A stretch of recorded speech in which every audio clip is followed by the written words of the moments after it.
This is Amplify You, the podcast about you discovering your message and broadcasting it to the world. If you're a coach, author, or speaker, you'll want to tune in. If you're looking for the best return on your time investment to get your message out to the world in a bigger way, we're giving you full access and behind the scenes look of how we're running our podcast, how our clients have found success, and what you can do to launch your podcast today. The world needs your message. I'm Michelle Abraham, the host.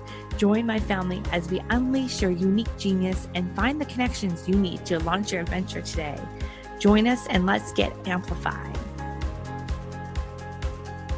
Hello, Amplify You family. Michelle Abraham, your host here today with a special guest. I know I say that every time, but this guest is really special because I actually have so many connections with her. We connected recently online, but looking on Facebook, we're like, wait a second, we have so many connections that feedback way beyond business into friends and family and things like that. So, and funny enough, we were connected by my online business manager, Benita, who lives in South Africa.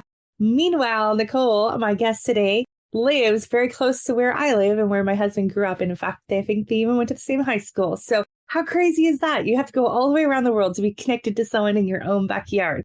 So I am so happy to have this be Ask the Expert interview today. I'm talking to Nicole Santer. She's the founder and CEO of Luminess, which is a boutique business agency. So Nicole, I'm going to say hi to you first, and then we'll get a little bit more info to our audience and listeners today. How are you doing? I'm doing wonderful. How are you doing? I'm doing great. Well, I'm glad we finally got you on this show because it's something we've been wanting to talk about for a while. And in fact, Nicole's going to be coming to speak to our Raise Your Vibe Mastermind in a few months, and I'm looking forward to it. And so Nicole's specialty is that she's a business strategist and highly intuitive systems alchemist. And I love that word. She's devoted to supporting soul-led women to shine. So her mission is to change the lives of the leaders who are shifting the consciousness of humanity so they can expand their impact and scale their income. It sounds like right up the alley of a lot of the clients we work with too. So we share that commonality of working with people that are out there changing the world, making a huge impact in the world. So Nicole and her team have a wide spectrum of like turnkey solutions that they do for you. But some of the things that they specialize in is like running the back end of your online business, launching and planning executions, simple systems for automation and passive income streams so that we can really enjoy the joy and the purpose back in the work of the entrepreneurs that you're working with. So, and impacting more people, obviously, along the way. So, Nicole, I know one of the things that our audience talks about all the time, they're all entrepreneurs and they're all launching business and everything. When they come to us for podcasting, one of the fears they have is the tech. So there's a lot of tech that goes into behind not just launching a podcast, but actually a whole business. And actually now that we have to make everything online, it's even more confusing with the technology. So first of all, share with us a little bit about how you got started in doing this work. And second of all, where do we start with the tech? And like, what's something that's, you see something that is people are doing wrong out there that they really need to like slow down and figure it all out. Okay, perfect. Yeah. So how I got started in this is I just kind of like fluked in it, to be honest. I fell in love with the online space. I thought this whole idea of being able to create an online business, it was something that I didn't even know it existed. And then through various different iterations of my business, I always loved the tech and the behind the scenes. So it just seemed very natural for me to progress into doing this for my business. So I was always the one in like the masterminds or group programs that people would be like, oh, I have a question on this. I'm like, oh, it's super easy. Just do it this way. So it's always been a passion. So your question is great. I see a lot about what tech should I use? How should I do it? Overthinking, like which platform, this platform. And like the biggest piece of advice is people make it way more complicated than it needs to be. So I know that's such a sort of like a plain answer, but honestly, like to get started, what do you need? You can set up your profiles on whatever social media you want to do, and you can start with a PayPal link. Like you don't need the fancy all-in-one platform that's going to, set you back a couple $100s a month. Start basic and then grow from there. Because a lot of times people will make those big investments in something they think they quote unquote have to have, and you don't. And then you don't even know how to actually use all the functions. And so you're spending all this money getting frustrated, and it's just really not the best use of your energy and your effort at that point in time. So start basic. What do you need? An offer, a way to take payment, and a way to show up and build an audience. That's really what it is. And then iterations down the road. Yes, get into the email marketing, start building an email list, then get into designing some funnels. But it all doesn't have to be done before you actually launch. That's my biggest tip and piece of advice. I love that. Did you notice, guys, she didn't say anything about a website. And that's one thing when I was starting my business consulting was like, I was helping fitness professionals and nutritionists because that's the space I came from. And the one thing they were so focused on, like they didn't learn anything about business in their certifications, but the one thing they were focused on is I need a website. And when I have this beautiful website that I spend 10 grand on, then the clients will come. And I was like, actually, I don't think that's true. In fact, you can save a lot of that money, not have a website, still make money and bring clients in. And you're just making it a little bit harder to get clients because you're now pushing them away till this website is done. It's like this, website and they will come. And that's not true anymore, right? 100%. Well, I think you need to really be solid in who you want to help, how you want to help them, the work that you're here to do. And it takes, well, for me anyway, it took a lot of experimentation to land in this spot. I mean, I feel like I've had every title and done everything in the online space up until this point. So if I would have, and I did have a website in various iterations, but it's not what you need in order to be successful. You don't actually, quote unquote, need anything, but a lot of people use it as sort of a crutch. Just like if you got business cards printed out, like that's good. Like when was the last time you handed out a business card necessarily, right? You can, you don't need a website. That's a beautiful example, but focus on the messaging and who you're here to help, and then augment with pieces along the way. If you desire a website, great, do that, but it doesn't have to be day one. Or you can have clients. Yeah, get some clients first. And then actually, I think like without having clients first, you don't really know what you're needing or know what you're niching down into or know kind of like where you like. So like when you first start, like go and try a bunch of things and see what lands and then do it. And it's funny. I've never struggled with tech. I love the tech. But what I've struggled with is finding one that I like long enough to keep it and not move on to the next one. So I've tried like so many things out there. And I remember hearing a quote and then this landed pretty hard for me. I was like, oh yeah, the best piece of tech you can use or get is the one that you use. The best piece of tech that you can invest in is the one that you use. And it's like, oh yeah, just because, this one's fancier, this one's got more bells and whistles, jumping to the next platform is not necessarily going to get us the results that we want with the technology. Just starting with something that actually you can work with and stick with, I think sounds like a better deal, a better way of doing it. Now, how do you work with your clients that want to like jump from tech to tech to tech to tech all the time? And there's like so many different options for so many things out there. Yeah, that's a great question. I really like to look at what they actually need, what they're going to use, and what's fit for purpose. Instead of like, I see it all the time in a Facebook group. Someone will be like, what platform should I use? And like you hear all the big name brands thrown out. It's like, that's not what you need at this point in time. So I like to go back to the basics on what do you actually want to do in your business? And then how do we augment those various pieces? But I also like to think long-term as well. So it's not, what do you need for this month? Because I have been a tech jumper as well. I've tried a lot of different platforms. And one, I like it, but it burns a lot of time and money if you're hopping from platform to platform. So get clear on short-term as well as long-term, what you actually desire to do. And then kind of like just make the decision, stick with it rather than reinventing the wheel time and time and time again. Because even just not like the build out of like the funnels and the automation, it's, making sure all the links in all the places are correct. Like that takes time, whether it's you or a team member. So make the decision and then just kind of put the blinders on and not jump. Oh, shiny object syndrome. The struggle is real.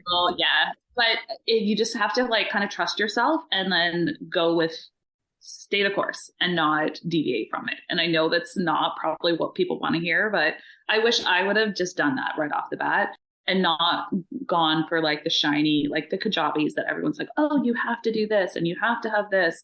I would have just, what is my budget actually going to support? of what I want to invest every month, and then stayed the course with that and made it work. Unless it's really, really broken. But honestly, it saves a lot of money. Yeah, exactly. Would have saved a lot of money over the last few years if I had done that too. They say that entrepreneur journey is like, winding road. Well, mine was like mountains and like curves and like, crazy. It was like the Indy 500 course, like it just so many things to distract you from what you actually need. I think that's a really good key to think about what do you actually need and what can your budget at this stage in your business allow you to afford. So here's the other question that I hear all the time. It's like, I need to have this in place and that in place and this in place. What do entrepreneurs that are just getting started, like let's say a coaching program, what systems do they actually need to have in place in their business? So if I was to go back and do it all over again, what I have learned from my 7 years of doing this is that you need what your transformation or what you're going to provide to somebody. I kind of say your island A to island B, where is someone now, where are you going to get them to, and how are you going to do that?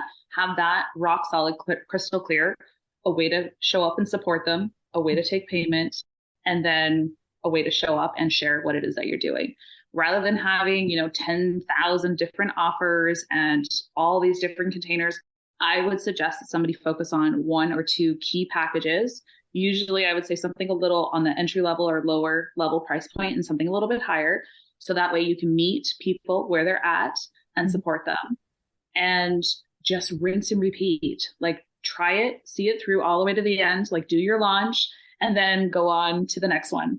And then as you kind of like do it multiple times, then you can see, okay, this worked really well. These are the tweaks that I want to change after you get through the actual launch for the course of the program. And then the next time, add in those additional tweaks and then do that. Rinse and repeat, rinse and repeat. I have clients that we sit down, we have a strategy call, and they are still using these same strategies to sell out their offers, like 2-3 years down the road. So like when you find something that works and is your way of showing up and doing something, that is so powerful. Instead of what I did is there was one year, I think I launched 32 different offers. Oh, wow.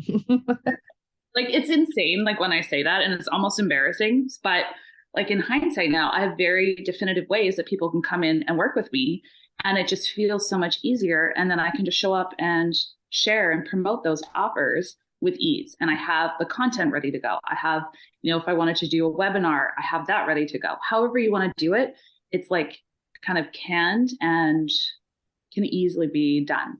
Does that make sense? Yeah, for sure. And that makes it like a lot less stress as well. Like, so we're going through kind of like a revamping and relaunching of our brand too. And one of the things that we noticed is that we were selling this offer over here, this offer with partners, and then we're selling our own offer. But then like our time was being diluted by all these different things and, trying to sell each of the different pieces. So instead, we're just putting it all together in one piece. It's going to be a lot easier to market and easier to launch and easier for people to understand what we do. Now, you and I share a mutual friend, Steph, and Steph and I used to own a co-working space like 10 years ago. And when we were at this co-working space, I was newly out of the fitness industry and now I was like starting to do some consulting. I was pretty good at the marketing in the fitness space, which is why we had 10 locations across BC. And now we were going into this co-working space. So I was doing some consulting. And then I was like, well, I can launch books. I can help people launch their books. Sure, I can launch a funnel. Sure, I can help you with your website. Sure, I can help you with. So whatever people were coming to me for is what I was helping them with. Till all of a sudden we're like, you could do all these things with us, like podcasting and funnels and webinars and all these great things that we can support people with. And I'm like, but here's the problem is that one of my friends said to me, she's like, I know you're really good at what you do, but I have no idea what you do. And I'm like, well, someone that close to me has no idea what I do. I'm doing a pretty crappy job of like making it clear for my customers how they can hire us and how they can work with me. And so that's when I like stopped everything and just focus on the podcasting. So what you're saying is that some of your clients have had the same offer and rinse and repeat over and over and again. And what I'm finding out there in the industry is that that's actually, it's the best way and the fastest way to cash is to keep doing the same thing over and over. If it's working and it worked once or twice, then keep going and keep expanding on it. Would you suggest that people keep going with what's working? And when is that time to then expand to something new or just keep focusing on what's working? I think you have to follow your passion and what lights you up. So if you're doing the same offer and it's not exciting and you don't have the energy behind it to actually show up and launch it, then it's definitely time to shift and pivot and bring something else in. I only want to do my business for it being fun. So if it stops being fun, then I need to shift or I need to put something else in. I always like to think about it, and I got this advice from a coach or mentor of mine years ago. It's like, what do you want to be tagged in Facebooks for? What's that thing you want to be known for? And like, I think of you, Michelle, and podcasting. Like if anybody needs podcasting help, you're the first person that comes to mind. For me, it's backend systems and support. So there's a lot that can go under that umbrella.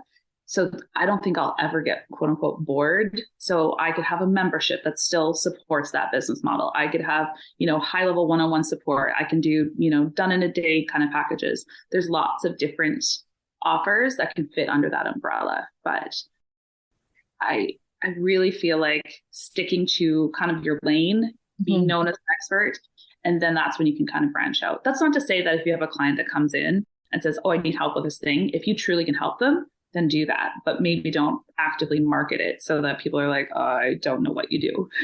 I know. That was the worst thing to hear. I was like, really? I'm like, you don't know, weird. Okay. But that's when I dropped everything else and focused on podcasting. And that's when I saw our income like totally like quadruple that year. Because we were focused on it. And like you said, like when you think of me, you think of podcasting. When I think of you, I think of systems and support in online businesses. And if someone can't be that clear as to how they can tag you, you're right. Like you need to get to that point of clarity in your own business. And so I love what you say, you're all about fun. This is why we get along, because I'm all about fun in my business too. And I get bored really easily. But I know there's a saying that when like I'm getting bored with something, your people are just starting to find out about it. And so I think having a little bit of that flexibility in there and your availability to be able to kind of satisfy your own want to have fun, but also stick in your lane with what you're doing good so that the creativity can come from the different kinds of programs and different ways you do offers. And I was just at a 3-day training about masterminds, and I came out of there going, okay, so a mastermind can be like us just meeting in Mexico twice a year. That can be the mastermind. It doesn't have to be a container that like is specific. That's where the creativity gets to come in. I think it's so cool. 100%. Yeah. How you package your offers. You could do like one-off workshops. If there's something that you just are really passionate about and you've kind of learned, just do that. But have your core programs or offers that people can come into. And if you don't want to launch it every month, launch it every quarter. That's totally fine. And then if you have sort of canned is such a bad way to say it, but if you have the structure for that launch every quarter, then you focus on that for, 1 month, you and your team get it ready and do that. And then you have 2 months in between to play and have fun and do a really cool mastermind, or these mini minds are popping up and retreats. There's lots of things that you can throw in between that sort of 1 or 2 key offers that you're really known for. And then that's because we're so multi-passionate. Like I could teach on so many different things and there's so many things I love, but you kind of have to eventually be known for one thing and then you can expand out. It's truly my opinion on that. Yeah, I definitely agree. With that. You mentioned something about launching a minute ago, and I wanted to just dive into launching for a second, because something like for me, I've been online for a while, and I've in the last 10 years, let's just put it this way, I've watched some very interesting people come out of the gates, blow up, explode online, and then start cross-promoting each other. And then they diluted their email list and they all disappeared. And I was like, interesting. And they all were kind of launching the same way and doing kind of the same thing. And they created this really close bond with all each other, which was great. It looked like it was really successful at first. So I want to know, what's the launching strategy these days that's working well for online businesses? And how do we still collaborate and promote each other without then killing each other's email lists? Because essentially what was happening is people were bonus shopping and they were each promoting each other. And so it looks like they all amalgamated their email lists all to the same. It was about 10 of them, and they all went to all the same people were on everyone's list. And then they kind of all went out of business, to be honest. So I don't want to see that happening again. No, we don't want that to happen to anybody.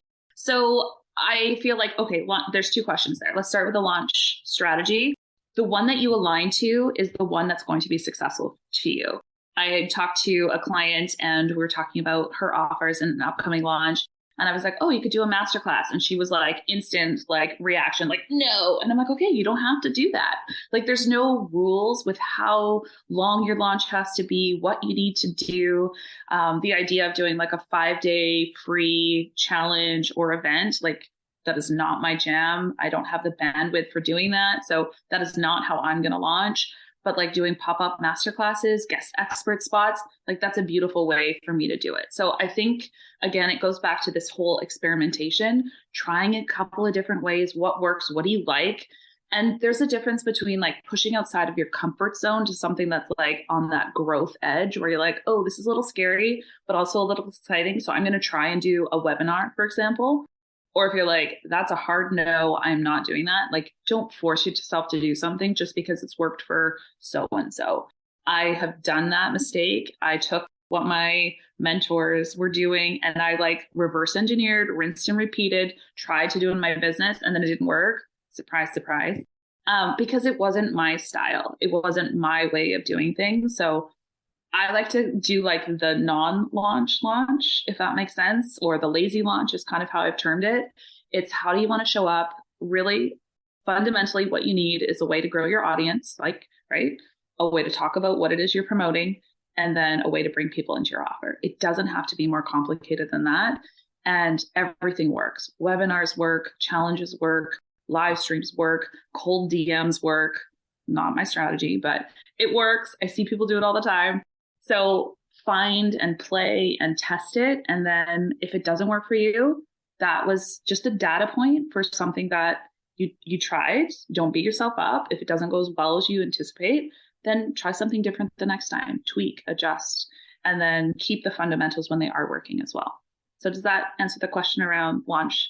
Yeah. I know I feel like I'm giving all these answers that are non-answers. Oh, they're like, great. You're like, I like the lazy launch idea. And it's funny because I've been struggling with this for our launch that's coming up as we're rebranding and doing everything. And I'm looking at all the ways people are doing it these days. And what I'm finding is that like, oh my gosh, people are putting so many hoops and so many things in the way of people just getting what they want and being able to enroll and register for something like right away. And I'm like, we're so busy. I'm like, this doesn't work for me. This like they have to wait for 5 days to figure out what you're offering, or they have to show up 5 times to get something, or it just doesn't work for me. I feel like, and I appreciate what you say so much is like, do what works for you and what you feel like in your style, because some of these ways people are doing things, I'm like, I don't have the patience to spend that much time to just find out what they're offering to see if I want it or not. So why not give them the offer right up the front and let them know it's coming and here's what you can expect. So yeah, just doing something that feels right to you, I think is so important. 100%. And I think we give our power away to others and think that there's some shiny strategy out there that's guaranteed to work. And anyone who says that, they're teaching what's worked for them, not what's going to work for you necessarily. So take everything with a grain of salt, make it your own, play and have fun. Because ultimately, if you're showing up in a good energy and you enjoy what you're doing, you're locked in and super excited about whatever it is you're offering, your launch is going to go well. But if you're trying to force it, it's just, you're going to resist it the whole time. The other thing, though, that is like a strategy that's working really well for a lot of my clients is wait lists for offers and then giving some type of bonus to encourage people to get on the wait list. They're like the first ones to know, or if you have X amount of spots, that is a strategy that tends to work well. And then you can kind of nurture with a couple of emails. Pre-sales are working well too. So if people jump in early, reward them.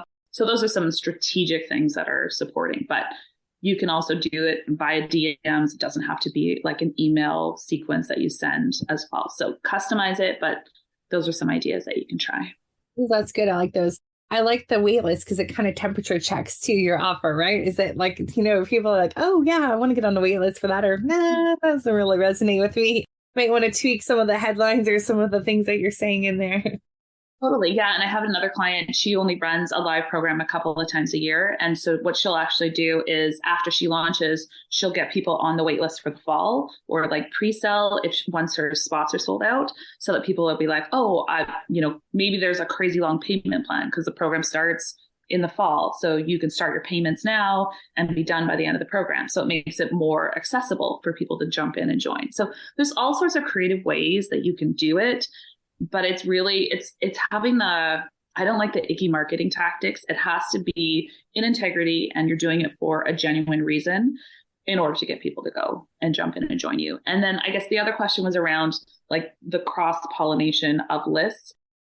I really feel like you have to get out of your circle and start networking with other individuals that are even your potential competition, because there's going to be people that are going to resonate with me and others that won't, but maybe they still need someone to do their backend system. So getting outside of, the core 8 to 10 people that you always network with and cross promote with, and expanding, always be growing your audience with other new individuals. We want to always be bringing more people to the party is kind of how I explain it. So I like that idea. I feel like the strategy of like going in and like offering to do like a class or something for another coach's the community is good. One of the things that we did really well last year was embedding our offer in other people's like high ticket programs. So having something that they can embed in so that their clients already came over to our low ticket offer that they can get a low result in. And then they would be then in part of our world and then be, able to join us in some other things. I really liked that strategy a lot last year. Seemed to be good. And it was like a no brainer because you're adding value to someone else's offer stack. And it's a bonus that satisfied one of their things. So I'm doing that a few times this year. I'm also giving a few modules of our program into other people's programs. And then we're bringing guest experts into our program. And I think like I kind of like the way of doing that as well. It's kind of a way to get outside of your own circle. And it's even serving your clients like that much more. So the people that come into your containers, it's like, how amazing is it that they're going to get this additional resource and they don't have to pay an additional fee or it's built into the package price. I love it. And it's all about collaboration. And it just feels so genuine too when you do it properly. Yeah, exactly. Especially when you all serve like similar kind of audience, but with different modalities, right? We're doing a summit coming up in 2 weeks, and my two other partners, one does affiliate marketing and the other one does book writing, yet we both serve the same audience in different ways. So the summit's about floor authority and influence and in profit. And so that will bring in, because there's 3 different kind of angles of it too, right? So I think that's kind of a neat, a good joint venture kind of opportunity to grow your list. Mm-hmm. Yeah, there's one that I'm going to be a part of, and it's sort of a expert panel that's coming together. It's a paid challenge, I guess, for lack of a better word, or summit, but it's very accessible. And then I get to be spotlighted as a guest expert. So I feel like things like that, where people really curate who's coming in and speaking and being part of, whether it's a summit or it's bundles, those seem to be really hot right now as well. So those are great ways to have that collaboration with like-minded individuals who, again, serve that similar audience. Yeah, it's such a smart way of doing business. Besides, it's more fun to do business with other people than just yourself. But I mean, I like that idea of doing some things with people and then expanding outside of that same 10 people all the time. Try about reaching out to people as well to be a guest expert or to do a collaboration, or if they have a Facebook group, you should do a live stream in that, or a membership. There's people that are looking for those collaborations, so don't hesitate to reach out as well. And for our listeners that are thinking about doing a podcast or have a podcast, guess what? You have the absolute best platform to be able to reach out to other people, because you can lead with, hey, would you like to be on my podcast? And then they get onto the podcast and you can have a conversation with them about what else you can do together. And we talked about this earlier, but I had 2 joint venture partners come from podcast interviews in the last 12 months that have generated over $100,000 each in our business. So those partnerships are gold. And especially if you can meet them through your podcast, like how cool is that? Because then you have this platform, you can reach out to people. Everyone usually says yes when they want to come on the podcast. And it just makes the relationship accelerate. So you get to know them a lot better, a lot quicker. Yeah. Yeah. And then you can refer out too, because I love being the person. If someone comes to me and says, "Oh, I need help with this," then I can say, "Oh, I know this person. He or she is amazing. Reach out, connect with them. They'll be able to help you." And it's that personal referral as well that is super powerful. So, yeah, absolutely. Those connections are great. Well, Nicole, this has been awesome. Love talking about backend systems and helping people get set up. And, I think the biggest takeaway today is like simple. Just start with what you need to do to collect a payment and to deliver a program. And you don't need to get any more complicated than that. Any other words of wisdom you want to leave with our audience today? Oh, probably so much. But Great. I think just to have fun, like I feel when we start to put pressure on and expectations that it has to be done a certain way, or we're like, and I'm totally guilty of this. So that we're like wanting the results and like pushing and forcing, that's when like the wheels fall off the car. So go back, focus on the fun. How do you show up? How do you serve? And then that's when the magic and the beauty all kind of comes together. Ooh, that's good. I love it. And one more question popped in my head as you were saying that.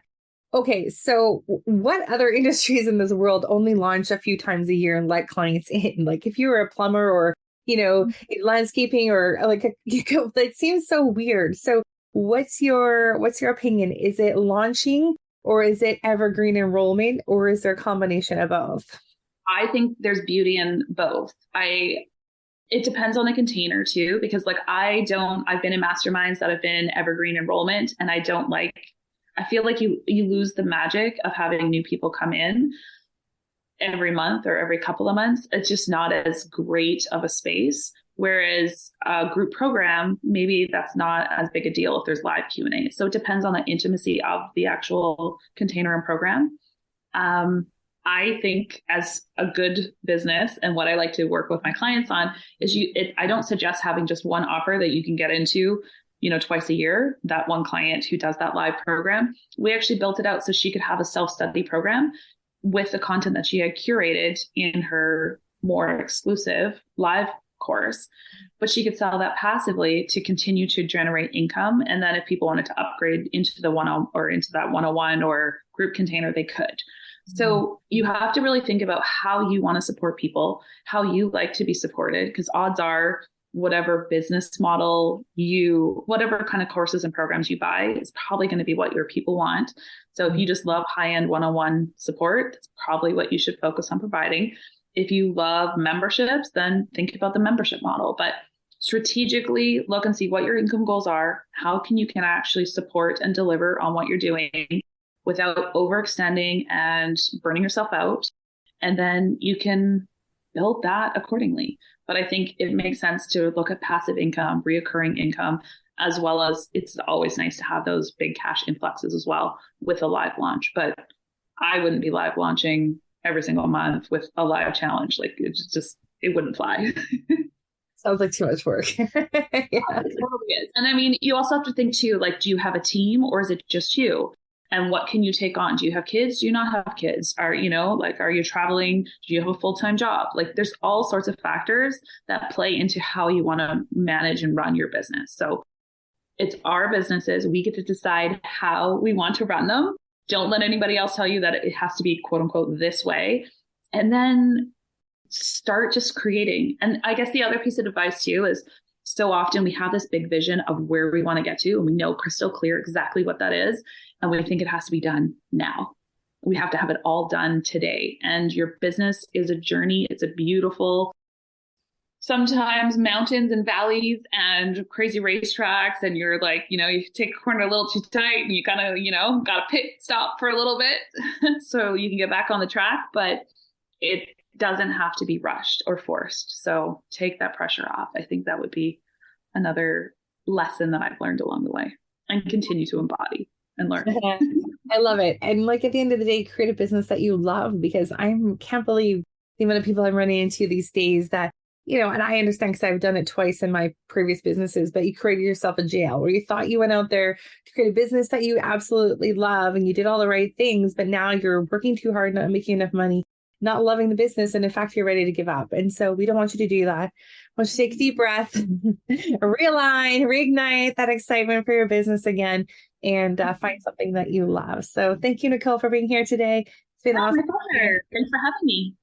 You are so welcome. Amplify your family. Go out there and have a fabulous week. And remember, you don't need to have everything in place before you get started. So if you're thinking about getting started out there, just do it and go with the minimal amount that you need to take a payment and get a program going, says Nicole. And then you're off to the races with your backend system.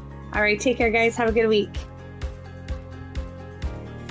Thank you, family, for joining us on this adventure. If you're ready to be heard, head over to mypodcastcoach.com, where you'll find out all the tools and tips you'll need to launch your podcast today. If you have a show already and you need some help managing it, please head over to managemypodcast.com, and the Amplify You team would be happy to help you manage your podcast. Please also head over to iTunes, like, subscribe, and review our show so we can spread this message. And until next time, be your own unique genius.